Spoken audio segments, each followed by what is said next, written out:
Good morning guys, good morning. Andito na kami sa Oslo Bato. Aga namin nakarating dito guys. Ayun na yung barko. Dumati kami dito, wala pa yung barko.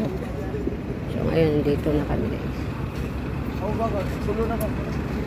Ayun, sinakyan namin bus. So ngayon guys, ay sasakay na kami ng barko. Ayan, yung sasakyan namin yan guys.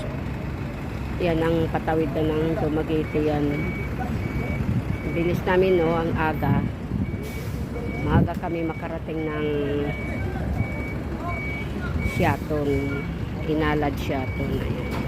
Kasi mabilis lang, mga 45 minutes tawid na kami. Dito na kami ngayon sa guys.